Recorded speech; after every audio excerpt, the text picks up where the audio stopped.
Thanks, John and Claire. Here are the developing stories this morning. We'll start with an update on a national story we've been hearing a lot about. After the Pentagon asked for re-enlistment bonuses back from National Guard veterans, Defense Secretary Ashton Carter ordered the Pentagon to stop. The call for repayment was controversial and caused outrage for soldiers who were told to repay the government. The soldiers themselves were unaware there was any issue with their pay, as recruiters gave unauthorized bonuses in order to meet recruitment goals. Both Democrats and Republicans strongly oppose making veterans repay.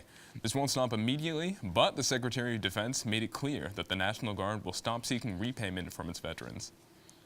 In a theme park in Australia called in Queensland, Australia this week, 4 were killed when a raft ride flipped over on Tuesday. Each of the 4 deceased were adults in their 30s and 40s, and luckily they were able to free the 2 children who were in the raft with them. Ardent Leisure Group, the company that owns the park, is working with Queensland police to determine exactly what happened and how the ride malfunctioned. This isn't the first accident in the park. Other accidents happened in 2009, 2011, and in April of this year. The names of the victims haven't yet been released, but the park said that its immediate concern is to support the families of the victims. 50 miles north of Boston, one of the nation's first Chinese-owned schools just finished its first summer program. The school is called Bush Academy and plans to enroll 300 Chinese students as soon as next year. A Chinese company bought a college campus in Chester, New Hampshire to use for space.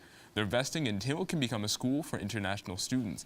This is part of a new trend of Chinese citizens hoping to get American high school educations while avoiding the competition of American boarding schools.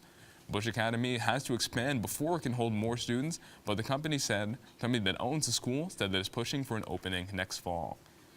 Boston Mayor Martin Walsh announced that the city plans to expand a program to have tuition-free education for some Boston public school students.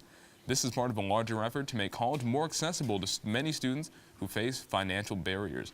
41 graduates qualified this year, but this number could go into the hundreds. Walsh is planning to give tuition-free options for lower-income students attending both Roxbury and Bunker Hill community colleges. The program could expand into 2 more schools, and this goes towards making college more accessible in Boston. That's all for the news this morning. Back to you at the desk.